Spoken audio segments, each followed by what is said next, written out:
আল্লাহ পাক রব্বুল আমিন পবিত্র কোরআনের 17 নম্বর সূরার 9 নম্বর আয়াতে বলেন, ইন্না হাযাল কুরআনা ইয়াহদি লিল্লাতি হিয়া আকওয়াম ওয়া ইউবাশশিরুল মুমিনিনা আল্লাযীনা ইয়ামালুনাস সালিহাতি আন্না লাহুম আজরান কাবীরা।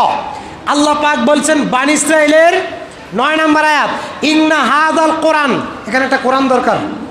ইন্না হাযাল কুরআন, এটা সেই কোরআন, ইয়াহদি লিল্লাতি হিয়া আকওয়াম, এই কোরআন তাদেরকে পথ দেখায়, এই কোরআন তাদেরকে হেদায়েতের সন্ধান দেয়, এই কোরআন তাদেরকে জান্নাতের সুসংবাদ দেয়, এই কোরআন পাপীদেরকে জাহান্নামের দুঃসংবাদ দেয়, এই কোরআন ঈমানদারদের দুনিয়াতে সম্পদ, এই কোরআন সম্মানের অধিকারী, এই কোরআন ভয়ঙ্কর কিতাব, এই কোরআন আপনার পক্ষে কিতাব এবং এই কোরআন বরকতের কিতাব। সুবহানাল্লাহ। আল্লাহ পাক বলেছেন ইন্না হাযাল কোরআন, এটা সেই কোরআন, এটার নাম কি? কথা বলতে হবে, এটার নাম কি? কোরআন। কোরআন আরবি শব্দ, বাংলা অর্থ হচ্ছে এই পৃথিবীতে সবচাইতে বেশি পাঠ করা হয়, অধ্যয়ন করা হয়, তেলাওয়াত করা হয়, সবচেয়ে বেশি পড়া হয় এমন ধর্মীয় কিতাবের নাম, এমন ধর্মীয় বইয়ের নাম কোরআন। সুবহানাল্লাহ। এই কোরআনের নামই হচ্ছে এটা, এই কোরআনের বাংলা অর্থই হচ্ছে, এজন্যই কোরআন রাখা হয়েছে। পৃথিবীতে দ্বিতীয় আর কোনো ধর্মগ্রন্থ নাই, পৃথিবীতে আর কোনো দ্বিতীয় ধর্মগ্রন্থ নাই যেই ধর্মগ্রন্থের ভিতরে সেই কিতাবের নাম উল্লেখ রয়েছে।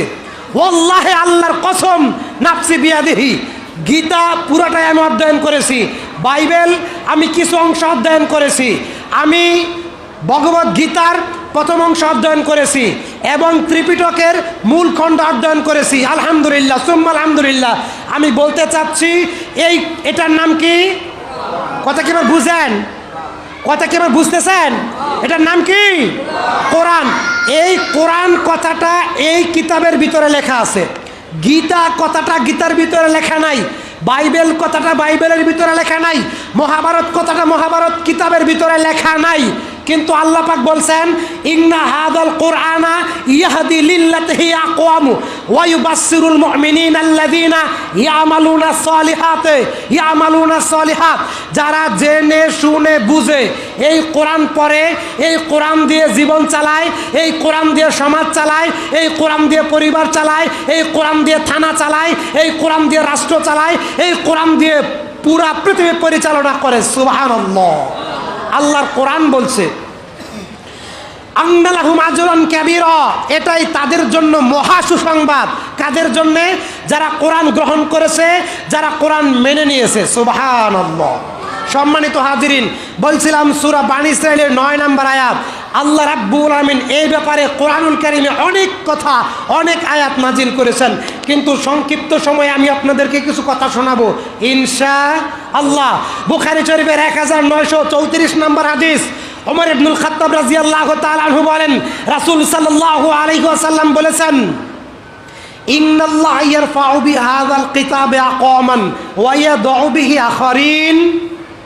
ইন্নাল্লাহা, আল্লাহ পাক, ইয়ারফাউ বিহাযাল কিতাবি আকওয়ামান, এই কোরআন দ্বারা কোন জাতিকে আল্লাহ পাক সম্মানিত করেছেন। সুবহানাল্লাহ। আবার এই কোরআন দ্বারা কোন জাতিকে আল্লাহ অপমানিতও করেছেন। মুহাম্মদ সাল্লাল্লাহু আলাইহি সাল্লামের সৃষ্টির শুরু থেকে, মুহাম্মদ সাল্লাল্লাহু আলাইহি সাল্লামের নবুয়ত কাল শুরু থেকে আজ পর্যন্ত পৃথিবীতে 1450 বছর পূর্ণ হয়েছে। এই 1450 বছরের ভিতরে কোরআন মুসলিম জাতির নিকটে ছিল কি ছিল না? কথা বলতে হবে। আমাদের কাছে আছে না নাই? রাসূল আবু হুরায়রা রাদিয়াল্লাহু তাআলা আনহু বলেন, রাসূল সাল্লাল্লাহু আলাইহি ওয়াসাল্লাম বলছেন, মিশকাত 1 নম্বর খণ্ড কিতাবুল ইলম অধ্যায় থেকে বলছি, মুসনাদ আহমদের সহিহ সনদের বর্ণনা, রাসূল সাল্লাল্লাহু আলাইহি ওয়াসাল্লাম বলছেন এমন একটা সময় আসবে আমার উম্মতের কাছে কোরআন থাকবে, আমার উম্মতের কাছে কোরআন থাকবে, আমার উম্মত মসজিদে প্রথম কাতারে নামাজ পড়বে, আমার উম্মতের কপালে সেজদার চিহ্ন পড়ে যাবে, আমার উম্মত রমজান মাসে ফরজ সিয়াম পালন করবে, কিন্তু আমার উম্মতের ভিতরে ঈমান থাকবে, আমার উম্মত কোরআন তেলাওয়াত করবে, কিন্তু গলার নিচে, গর্দানের নিচে তাদের রূহ পর্যন্ত কোরআনের আঁচ পৌঁছাবে। এটা আল্লাহর নবী বলে গেছেন। কোরআন থাকবে উম্মতের কাছে, কোরআন থাকবে, কোরআন, এটা গীতা নয়, কোরআন। এই কোরআন নবীর উম্মতের নিকটে থাকবে, কিন্তু কোরআনের হেদায়েত তার উম্মতের জীবনে থাকবে না। কেন কথা বলা হয়েছে? শাইখ আব্দুর রাজ্জাকের একটা ফতোয়া আমি নকল করে বলি। তিনি বলেছেন, নাফিত নাফিত নাফিত, যিনি চুল কাটে দাড়ি কাটে, তার কাছে যদি কেউ গড় ভাড়া দেয় আর যদি গড় ভাড়া টাকা দিয়ে চাউল কিনে খায়, তাহলে ওই মুসলমান ব্যক্তির ইবাদত কবুল হবে না। মুহাম্মদ সাল্লাল্লাহু আলাইহি সাল্লাম বলছেন, আমার উম্মতের নিকট কোরআন থাকবে, কিন্তু কোরআনের হেদায়েত তাদের ভিতরে ঢুকবে না। তিনি বলেছেন, আকিলুর রিবা ওয়া মুকিলাহু ওয়া কাতিবাহু ওয়া শাহিদাহু ওয়া কালাহুম সাওয়া। আকিলুর রিবা, সুদ খাবে, ওয়া মুকিলাহু, সুদ দিবে, শাহিদাই হে, সুদের সাক্ষী থাকবে, এবং তারা লিখবে, ওয়া কালাহুম সাওয়া, সবাই সমান পাপী। সুদখোরের কাছে বিল্ডিং ভাড়া দিলেও, তাহাজ্জুদ পড়লে, ওমরা পালন করলে, মুখের নিচে দাড়ি রাখলে, কপালে সেজদার চিহ্ন পড়লেও, ওয়াল্লাহি আল্লাহর কসম, ওই ব্যক্তির ইবাদত কবুল হবে না। কোন ব্যক্তির? নাফিতের কাছে গড় ভাড়া দিয়ে যদি ওই টাকা দিয়ে চাল খাইলে ইবাদত কবুল না হয়, তাহলে সুদখোরের কাছে আমার বিল্ডিং ভাড়া দিলে, আমার বাজারের রুম ভাড়া দিলে, ওই বিল্ডিং ভাড়ার টাকা দিয়া চাইল কিনা খাইলেও আমার ইবাদত কবুল হবে না। মুহাম্মদ সাল্লাল্লাহু আলাইহি সাল্লাম বলছেন, কোরআন জাতির কাছে থাকবে, কিন্তু কি হবে না? কোরআন দিয়ে আল্লাহ পাক, ইন্নাল্লাহা ইয়ারফাউ বিহাযাল কিতাব, এই কোরআন দিয়ে আল্লাহ অনেক জাতিকে সম্মানিত করেছেন, এই কোরআন দিয়ে আল্লাহ পাক অনেক জাতিকে অপমান করেছেন। আবু হুরায়রা রাদিয়াল্লাহু তাআলা আনহু বলেন, কথা কি বুঝেন? আমার বুঝেন নাই? বক্তৃতার সম্মানিত হাজিরিন, নবী করিম সাল্লাল্লাহু আলাইহি ওয়াসাল্লাম বলছেন, খয়রুকুম কারনি, খয়রুকুম কারনি। তার যুগটাই ছিল স্মরণের যুগ, সাহাবীদের যুগটাই ছিল স্মরণের যুগ। আসলে এগুলো মেমোরিতে সেভ হয়ে গেছে, প্রায় 1500 হাদিস মেমোরিতে সেভ হয়ে গেছে। দুঃখিত, মানে ভিতরে কথা সামলাইতে পারি না, মাইকের সামনে বসলেই যেন মুখ আল্লাহ ছুটাই দেয়। সুবহানাল্লাহ। সম্মানিত হাজিরিন, আব্দুস সবুর মুন্সি আমার দাদা, তিনি মারা গেছেন। আব্দুল সামাদ মুন্সি আমার দাদা, তিনি মারা গেছেন। আমার দাদি অসুস্থ আছেন। যারা মারা গেছে তাদের কবরকে আল্লাহ জান্নাতের টুকরায় পরিণত করুক, আমিন। আমার দাদি অসুস্থ আছে, আল্লাহ তার প্রতি রহম করুক, আমরা বলি আমিন। তার কাছে আব্দুল্লাহ ইবনে ফজল সাহেবের কথা শুনেছি। আব্দুল্লাহ ইবনে ফজল নাকি বন্দুকের গুলির চাইতে বেশি দ্রুত কথা বলতেন। সুতরাং মানে এরকমই হয়ে যাচ্ছে, যে কথা বলছিলাম, নবীদের যুগ, সাহাবীদের, আবু হুরায়রা, ওমরের যুগ, ওসমানের যুগ, আলীর যুগ, আবু বকরের যুগ, মানে এই যে 4 খলিফা ছিলেন, মোট 30 বছর তারা কোরআন দিয়ে দুনিয়া, অর্ধেক দুনিয়া শাসন করেছিলেন। কোরআনের আইন মানলে গোটা দুনিয়ায় শান্তি আসবে। কোরআনের আইন মুসলমানেরা মানলে সম্মানিত হবে। রোহিঙ্গার মুসলমান, ফিলিস্তিনের মুসলমান, জেরুজালেমের মুসলমান, বসনিয়ার মুসলমান, চেচনিয়ার মুসলমান, বাংলাদেশের মুসলমান এ থেকে রেহাই পাবে না। কি থেকে? সূরা জুমারের ভিতরে আল্লাহ পাক নবীকে বলছেন, হে নবী, আমি আপনার উম্মতকে ধ্বংস করে দেব মাটির নিচ থেকে। নবী বলছেন, আমার উম্মত এই আযাব সইতে পারবে না। আল্লাহ বলছেন, হে নবী, আমি আপনার উম্মতকে ধ্বংস করে দেব আসমান থেকে আযাব দিয়া। নবী বলছেন, আমার উম্মত, নবী বলছেন, হে আল্লাহ, আমার উম্মত এই আযাব সহ্য করতে পারবে না। আল্লাহ বলছেন, হে নবী, আমি আপনার উম্মতকে উম্মতে মারামারি লাগাইয়া, উম্মতে ফাড়াফাড়ি লাগাইয়া আমি আপনার উম্মতকে ধ্বংস করে দেব। এটা উম্মতের প্রতি আযাব। সুতরাং রোহিঙ্গার তারা মুসলমান, ফিলিস্তিনের তারা মুসলমান, বসনিয়ার তারা মুসলমান, তারা কেন মার খায়? তারা কোরআনের সাথে যেই ব্যবহার করছে, আল্লাহও তাদের সাথে সেই ব্যবহার করেছেন। কি ব্যবহার? ইন্নাল্লাহা ইয়ারফাউ বিহাযাল কিতাবি আকওয়ামান। আমাদের কাজ হলো কোরআনকে ভালো করে মুছিয়া, গিলাবে পেঁচাইয়া তাকের মধ্যে রাখিয়ে দেওয়া। সুতরাং আমি আপনি কোরআনের সাথে যে ব্যবহার করেছি, আল্লাহ আমার সাথে, আপনার সাথে সেই ব্যবহার করেছেন। ব্যবহারটা কি? ব্যবহারটা হলো এই, আল্লাহ পাক, আল্লাহর নবী সাল্লাল্লাহু আলাইহি ওয়াসাল্লাম বলছেন, আল মাহিরু বিল কোরআনে মা সাফরাতিল কিরামিল বারারা ওয়াল্লাযিনা ইয়াকরাউ ফীহিল কোরআন ওয়া ইয়াতাতাউ ফীহি ওয়া হুয়া আলাইহি শাক্কুন লাহু আজরান। সহিহ মুসলিম 1353 নম্বর হাদিস। আল্লাহর নবী বলেছেন, আল মাহিরু বিল কোরআন, তোমরা কোরআন পড়ো। যারা কোরআন পড়বে তারা কিয়ামতের দিন জিবরাইলের সাথে হাসর নাসর হবে। বলেন নাউজুবিল্লাহ। আবার বলেন আল্লাহু আকবার। বুঝেন নাই? এখানে সুবহানাল্লাহ বলা উচিত ছিল। আল মাহিরু বিল কোরআনে মা সাফরাতিল কিরামিল বারারা। আল্লাহ পাক নবীকে জানিয়েছেন, নবী আমাদেরকে জানিয়েছেন, যারা এই কোরআন পড়বে তারা কিয়ামতের দিন জিব্রাইলের সাথে থাকবে। তাহলে আমরা ইনশাআল্লাহ, হে আল্লাহ আমাদের আসন নাসর ফেরাউনের সাথে দিও, বলেন আমিন। এটাই যাচাই করলাম যে কেমন মুসলমান। ডানে বামে যাদেরকে দেখতেছেন, সুবহানাল্লাহ সুবহানাল্লাহ, সবাই শিক্ষিত মানুষ, সবাই দ্বীনের খাদেম, সবাই দ্বীনের খাদেম, সবাই সমাজের খেদমত করে, আল্লাহর দ্বীনের খেদমত করে, সুবহানাল্লাহ। আল্লাহর নবী বলছেন, আল মাহিরু বিল কুরআনে মা আসসাফাতিল কিরামিল বারারা ওয়াল্লাযিনা ইয়াকরাউল কুরআন। যারা এই কোরআন পড়বে, কোরআন নিয়ে গবেষণা করবে, কোরআনের দাওয়াত দিবে, কোরআনের তালিম দিবে, কোরআন শিখবে, তারা ফেরেশতাদের সাথে পরকালে হাসর নাসর তাদের হবে। সুবহানাল্লাহ বলবেন না? উসমান রাদিয়াল্লাহু তাআলা আনহু বলেন, রাসূল সাল্লাল্লাহু আলাইহি ওয়াসাল্লাম বলছেন, খায়রুকুম মান তাআল্লামাল কুরআন ওয়া আল্লামা। বাংলা শিক্ষককে, বাংলা প্রফেসরকে, ইংলিশে অনার্স মাস্টার্স গ্রাজুয়েট কমপ্লিট করছেন এমন ব্যক্তিকে নবী উত্তম শিক্ষক বলেন নাই। নবী উত্তম শিক্ষক বলেছেন 10,000 টাকা বেতনের মসজিদের ইমামকে। নবী উত্তম শিক্ষক বলেছেন মাদ্রাসার 3,000 টাকার শিক্ষককে। এটা নবী বলেছেন, খায়রুকুম মান তাআল্লামাল কুরআন ওয়া আল্লামা। আল্লাহর নবী বলেছেন ওই ব্যক্তি উত্তম যে ব্যক্তি নিজে কোরআন পড়ে অন্যকে কোরআন শিক্ষা দেয়। সুবহানাল্লাহ। সম্মানিত হাজিরিন, সুতরাং আমি আপনি আজকে মার খাচ্ছি, আপনি মনে করবেন না বাংলার মুসলমান নিরাপদ। গবেষণা আমাদের অত দূর পর্যন্ত পৌঁছায় গেছে, কারণ রোহিঙ্গার মুসলমানকে রোহিঙ্গার সরকার মারছে, আইসা আশ্রয় নিছে কোথায়? বাংলাদেশে। ফিলিস্তিনের মুসলমানদেরকে মারছে, আশ্রয় নিছে কোথায়? সিরিয়াতে। আপনার সরকার আপনাকে মারবে, আপনার পার্শ্ববর্তী সরকার আপনাকে মারবে, আপনার কোথায় আশ্রয় নেওয়ার জায়গা নাই। 3 দিকে ভারত, একদিকে বঙ্গোপসাগর, ডুবে মরবেন, ডুবে মরবেন, ডুবে মরবেন।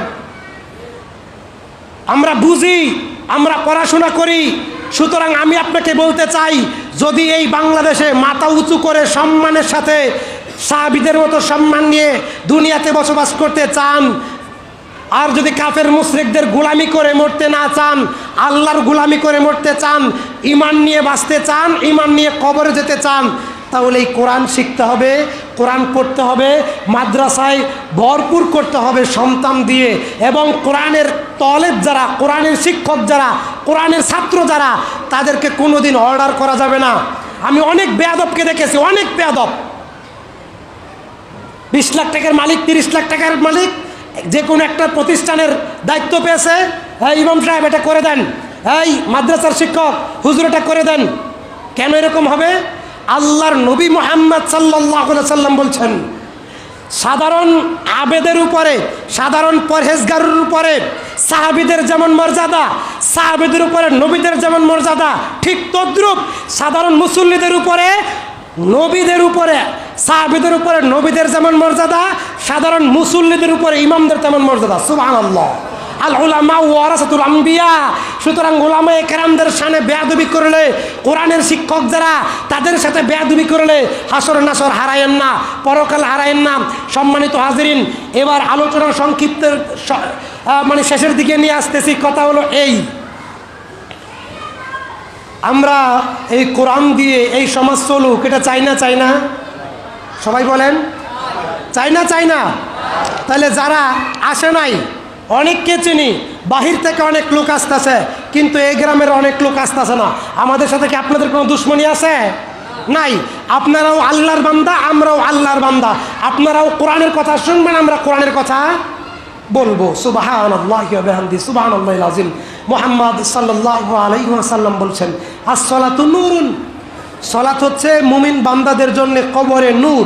এই যে আমার দাদা প্রায় 3 কোটি টাকার সম্পদ রেখে গেছেন, এটা আমার একটা আইডিয়া, কথার কথা বলছি। বাজারের সম্পদ, বন্ধের সম্পদ, আচ্ছা এটা বাদ দেন। ওহিদাজি কত টাকার সম্পদ দুনিয়াতে রেখে গেছেন, চলে গেছেন। তার কবরে একটা মোমবাতি কবরের ভিতরে দেওয়ার কোনো সুযোগ আছে? কথা বলতে হবে, আছে? তাহলে দুনিয়ায় যত সম্পদ আমরা অর্জন করি না কেন, এই সম্পদ আমাদেরটা দুনিয়ায় পড়ে থাকবে। মিশকাত শরীফ 10 নম্বর খণ্ড, কিতাবুর রিকাক অধ্যায়ের হাদিস, আবু হুরায়রা রাদিয়াল্লাহু আনহু বলেন, আপনার সম্পদ 3টা। কয়টা? আপনার সম্পদ কয়টা? এদিকে দেখেন, এদিকে, ওইদিকে কিছু না। আপনার সম্পদ কয়টা? 3টা। এক, যেটা আপনি খান, 2 যেটা আপনি পরেন, 3 মানে যেটা আপনি যে জামা কাপড় ব্যবহার করেন, নাম্বার 3 যেটা আপনি আল্লাহর রাস্তায় দান করেন। সুবহানাল্লাহ। কার রাস্তায় দান করব? কথা বলেন। নামাজ পড়ার পরেও, রোজা করার পরেও, হজ করার পরেও, দান করার পরেও মানুষ জাহান্নামে যাবে, বিশ্বাস করেন? কথা বলেন, বিশ্বাস হয়? একজন দানকারী ব্যক্তির জন্য দান করার পরেও জাহান্নামে যাওয়ার জন্য এতটুকু যথেষ্ট, যদি সে চিন্তা করে। নাম বলবো না, পাশের ইউনিয়নের একজন নেতা, ক্ষমতাসীন দলের সভাপতি ছিল সাবেক, 10,000 টাকা আমাদের পার্শ্ববর্তী একটা গ্রামের মসজিদে দান করছে ওয়াজ মাহফিলে। তো নেতাগত সামসা চালাফেলা থাকে, তার নাম কেন মাইকদা 2-3 বলা হয় নাই, কল করে বলছে, ভাই আপনার নামটা তো মাইকে ঘোষণা করা হলো না। কয় বুঝা লইস? কয় হ। কয় চেহারা ফেরত লই আয়, আমি নিজে সাক্ষী। নাম বলবো না। আমাদের ত্রাণ কল্যাণ মন্ত্রণালয়ের এই জেলার একজন সম্মানিত সদস্য একটা মাদ্রাসা এত লক্ষ টাকা দান করেছে, নগদ 10,000। তার নাম বলা হয় নাই বলে ওই মসজিদের ওই মাদ্রাসার প্রিন্সিপালকে তার রুমে ডেকে নিয়ে অপমান করা হয়েছে। তাহলে আল্লাহর নবী যে বলছেন মানুষ দান করার পরেও জাহান্নামে যাবে, অর্থাৎ যেটা লোক দেখানো দান, যেটা কি দান? কথা বলতে হবে, যেটা লোক দেখানো দান। আমি নামাজ পড়ি আর যদি ভাবি যে আমার কপালে সেজদার চিহ্ন আছে, যদিও কোরআনে আয়াত আছে ফি উজুহিম মিন আসারিস সুজুদ, যারা আল্লাহর বান্দা সিজদা দেয় তাদের কপালে সেজদার চিহ্ন আছে, যদি মনে মনে ভাবেন সেজদা একটা দিলাম, নামাজ পড়লাম, আমাকে মানুষ ভাববে যে আমি নামাজি, ওয়াল্লাহি আল্লাহর কসম এই নামাজ আপনার জাহান্নামে যাওয়ার জন্য যথেষ্ট। নবী মুহাম্মদ সাল্লাল্লাহু আলাইহি ওয়াসাল্লাম বলছেন ওই উলামায়ে কেরাম জাহান্নামে যাবে না, ওই উলামায়ে কেরাম জান্নাতে যাবে না, জাহান্নামে তাদের থাকার স্থান, তারা জান্নাতের সুঘ্রাণও পাবে না। আমার মতো মৌলবী, আমার মতো খতিব, আমার মতো ওয়াইজ, আমার মতো বক্তা যারা এই চিন্তায় বক্তব্য দেয় যে আজকে মনে হয় আমার বক্তব্যটা খুব ভালো হয়েছে, আজকে মনে হয় আমার বক্তব্যটা সবাই বুঝছে, আজকে মনে হয় আমার আজকের বক্তব্য ভাইরাল হবে, আমার মনে হয় আজকের বক্তব্যে আমি জনপ্রিয় হব, সবাই আমাকে বাহবা দিবে, বলবে আব্দুল হামিদের ছেলে বড় শায়েখ হয়ে গেছে, বড় বক্তা হয়ে গেছে। যদি আজকের বক্তব্যের পর আমার ভিতরে এমন একটা চিন্তা আছে, আল্লাহর কসম নবী মুহাম্মদ সাল্লাল্লাহু আলাইহি ওয়াসাল্লাম বলছেন এই চিন্তাটাই, এই কথাটাই তার মনের এই চিন্তাটাই জাহান্নামে যাওয়ার জন্যে যথেষ্ট। কথা কি বুঝতে পারতেছেন? সুতরাং আমরা নিজেরা কোরআন পড়ব, কোরআন শিক্ষা দেব ইনশা। কথা বলেন ইনশা। এটা কিসের মজলিস? কথা, এটা কিসের মজলিস? কোরআনের। নবী সাল্লাল্লাহু আলাইহি সাল্লাম বলছেন মাজলিস ফিখুন খায়রুম মিন ইবাদাতি সিত্তুন সানহা। দ্বীন ইসলামের একটা ইবাদতের মজলিস, যদিও হাদিসের সনদটা সম্পর্কে অনেকের দ্বিমত রয়েছে, নফল 60 বছরের ইবাদতের চাইতে কোরআনের এক একটা মজলিসের মূল্য অনেক বেশি। সুবহানাল্লাহ বলবেন না? কারণ ইলম অর্জন করা ফরজ। ইলম অর্জন করা কি ফরজ। সুতরাং আমি এবং আমার পূর্বে শায়েখ মুজাহিদুল ইসলাম, আমি 2টা কথা বুঝাতে চাচ্ছি। নিজে কোরআন শিখবেন আর অন্যকে কোরআন শিক্ষা দিবেন, সমাজে কোরআন প্রচারের চেষ্টা করবেন। নবী মুহাম্মদ সাল্লাল্লাহু আলাইহি ওয়াসাল্লাম বলছেন আল হুজ্জাতুল্লাকা ওয়া লাকা আলাইক। আরও অনেকবারে কথা বলেছি, কোরআন হয় আপনার পক্ষে, আল্লাহু আকবার, নয় আপনার বিপক্ষে। কোরআন কথা বলবে। কথা বুঝতে পারছেন কি না? সুতরাং আপনি যতই দায়িত্ব পালন করেন, যত বড় সলাতি হন, সিয়াম পালনকারী ব্যক্তি হন, যত বড় ইবাদত গুজার হন, কিন্তু আপনি যদি আল্লাহর কোরআন নিজে পড়তে না পারেন, আপনি যদি নিজের চোখে দেখে কোরআন পড়তে না পারেন, ইকরা বিসমি রাব্বিকাল্লাযী খলাক খলাকাল ইনসানা মিন আলাক, ওয়াল্লাহি আল্লাহর কসম জান্নাতে যাওয়ার সুযোগ হবে। কথা বুঝতে পারছেন? ওইদিকে কি, এদিকে লক্ষ্য করেন। অর্থাৎ হাদিসটা হচ্ছে নিজের চোখে কোরআন পড়তে না পারলে, নিজের হাতে ধরে কোরআন পড়তে না পারলে, কোরআন আপনার বিপক্ষে কথা বলবে। এরা সবাই আলহামদুলিল্লাহ, আমি মাত্র 4 মাস যাবৎ গেছি, সবাই বন্ধুর মতো। আল্লাহু আকবার, এত একনিষ্ঠ, এত আন্তরিক, সুবহানাল্লাহ। খুব কম মসজিদের দায়িত্বশীল ব্যক্তি ইমাম সাহেবের সাথে এত আন্তরিক থাকে? কারণ আমরা তো ঢাকাতে বিভিন্ন জায়গাতে খুতবা দেই, আলহামদুলিল্লাহ খুব কম মানুষের ভিতরে খুলুসিয়াত, খুব কম মানুষের ভিতরে তাকওয়া এবং মুখলেস একনিষ্ঠ, এটা খুব কম আছে। আল্লাহ যার হৃদয়টা দ্বীনের জন্য কবুল করেন, কিয়ামতে সেই মুক্তি পাবে, সুবহানাল্লাহ। সুতরাং আলোচনা সংক্ষিপ্ত করে আমি আপনাকে এতটুকু কথা বলতে চাই, মুহাম্মদ সাল্লাল্লাহু আলাইহি ওয়াসাল্লাম বলছেন, যারা কোরআন পড়বে, ইকরাউল কোরআন ফাইন্নাহু ইয়াতি ইয়াউমিল কিয়ামা শাফিআন লিআসহাবিহি, কোরআন পড়ো, তোমার পক্ষে কোরআন সুপারিশ করবে। কি বলতে হবে? কি বলতে হবে? সুবহানাল্লাহ। বলবেন না? রাগ করছেন আমার সাথে? রাগ করছেন? একটা 2 পৃষ্ঠার মূল কথা আমি আপনাকে শুনিয়ে যাই। এর কথা কোথাও শুনতে পাবেন না, শুনতে পাবেন না। আমাদের নিকট থেকে শুনে নেন। আল্লাহ আমাদের বলার তৌফিক দিয়েছেন, আল্লাহ আমাদের পড়ার তৌফিক দিয়েছেন। অনেক কষ্ট এই পথে চলা, অনেক কষ্ট পড়াশোনা করা। মুহাম্মদ সাল্লাল্লাহু আলাইহি সাল্লাম বলেছেন, কিয়ামতের মাঠে কোটি কোটি উম্মত থাকবে। থাকবে না? থাকবে না? থাকবে না? থাকবে না? থাকবে। পাপীদের মাথা থাকবে নিচে, পাও থাকবে উপরে। পাপ অনুপাতে সবাই বিপদে থাকবে, সবাই উলঙ্গ অবস্থায় থাকবে বিচারের মাঠে, সবাই উলঙ্গ অবস্থায় থাকবে। সেদিন কোনো পরিচয় কাজে আসবে? মনে রাখেন, কোনো পরিচয় কাজে আসবে না। একটা পরিচয় কাজে আসবে, আমার মালিক আল্লাহ, আমার নেতা মুহাম্মদ এবং আমার কিতাব আল কোরআন। 2-3 মিনিটে শেষ করে দেবেন ইনশাআল্লাহ। জি, ঠিক আছে। কথা বুঝতে পারছেন কিনা? সবাই যখন বিপদে থাকবে কিয়ামতের মাঠে, আরশ ব্যতীত কোনো ছায়া, কথা বলেন, থাকবে না। তো সবাই যখন বিপদে থাকবে, এই কোরআন সেদিন কি ভূমিকা পালন করবে?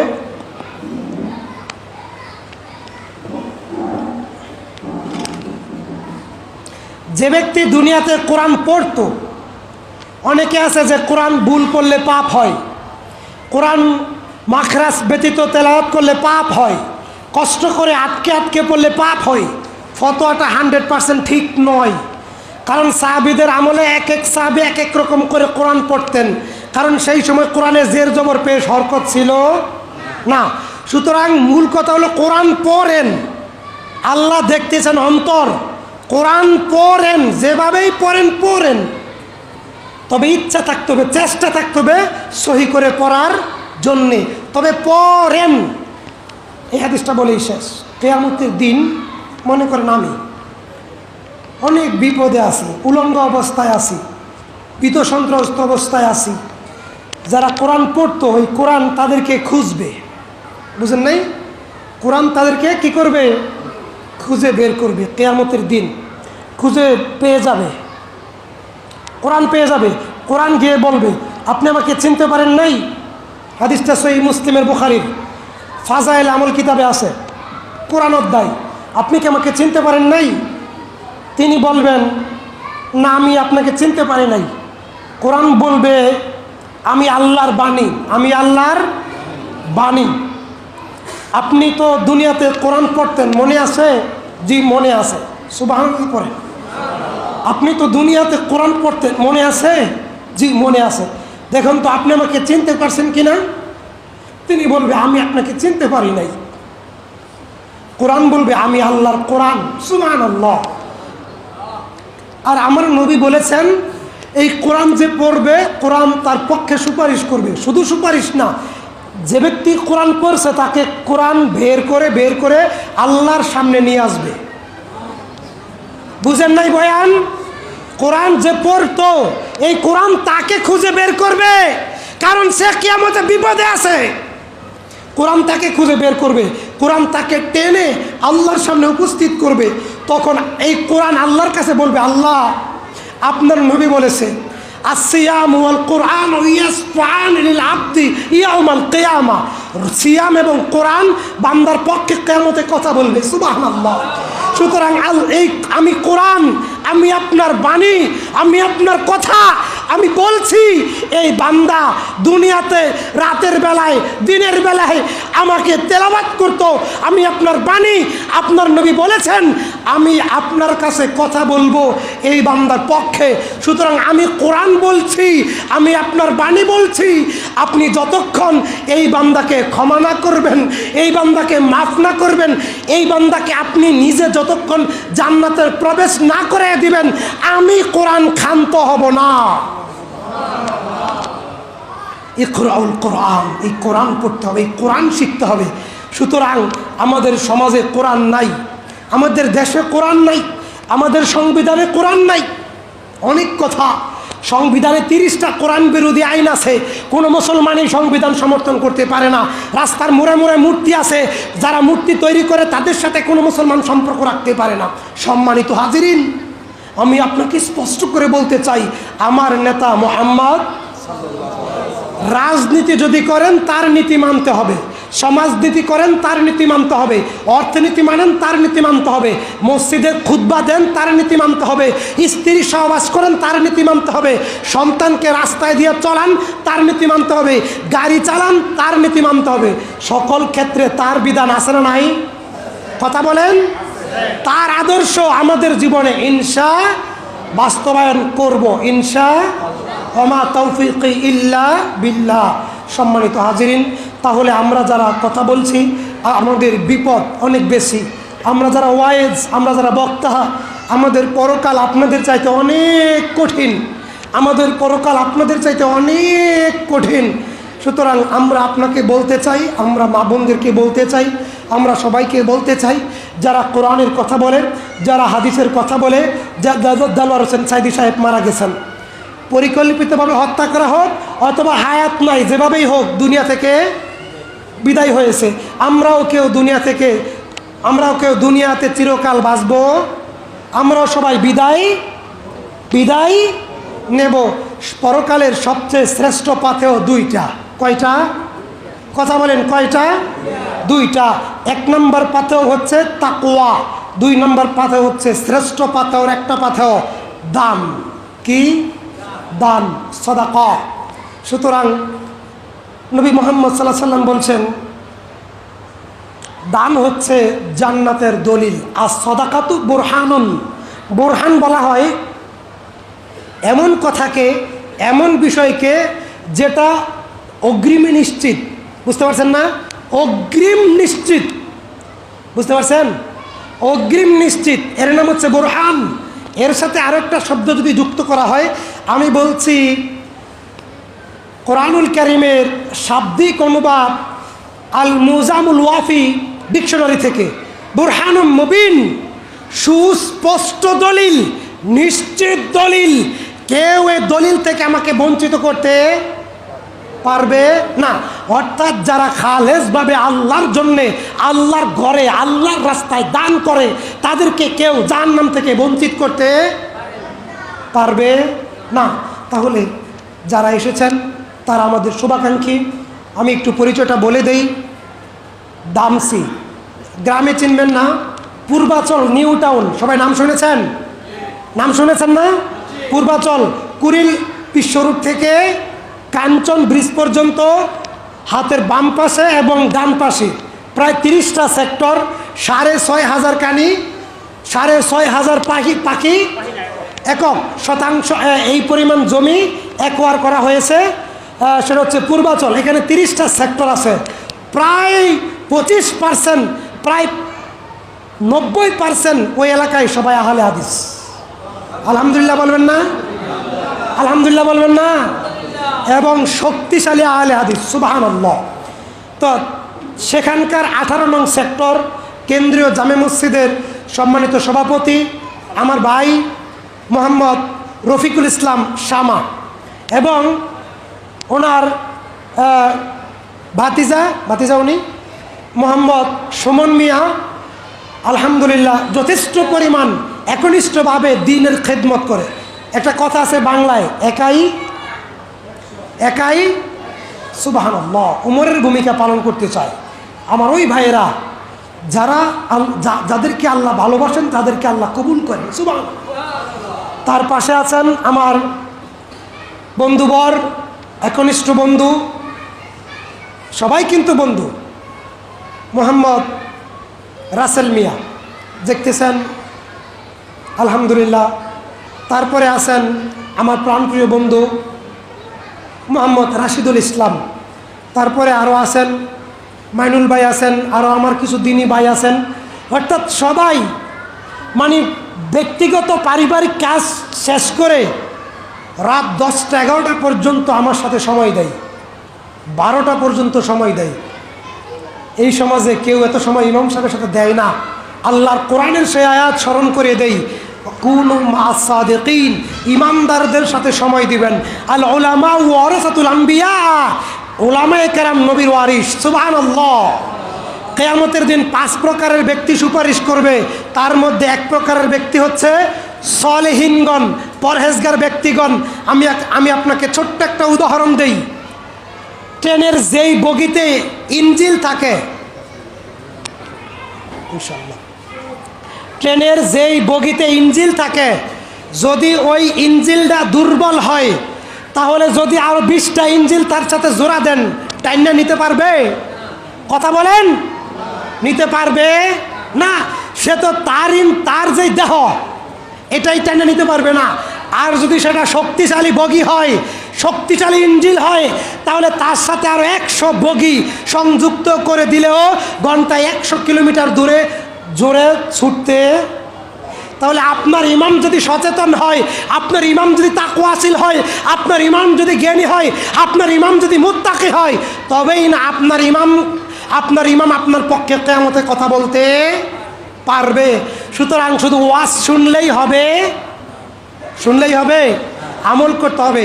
এখানে যারা দায়িত্বশীল আছেন, এই সমাজের যারা মুরব্বিয়ানে কেরাম, আমার পিতৃতুল্য যারা, বন্ধুতুল্য যারা, ভাইতুল্য যারা, আমি আপনাদের সবাইকে বিনীতভাবে আহ্বান করতে চাই, এই কোরআন দিয়ে এই সমাজ চলুক। এটা আমরা সবাই চাই না? বলেন যুব সমাজ নষ্ট হচ্ছে ফ্রি ফায়ার, গেমসি, পাবজি এবং বাবা ইয়াবা গাজাতে। খবর রাখেন, আমরা খবর পাই। আপনি খবর পান কিন্তু আপনি ঘুমিয়ে থাকেন। এটা শয়তানুল আখরাস, এটা বুবা শয়তানের কাজ, এটা ইমানদারদের কাজ না।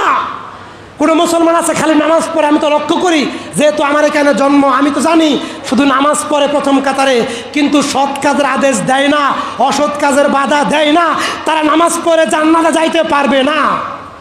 সূরা আলে ইমরানের ভিতরে অনেক আয়াত আছে। সুতরাং সমাজ গড়তে হবে এই কোরআন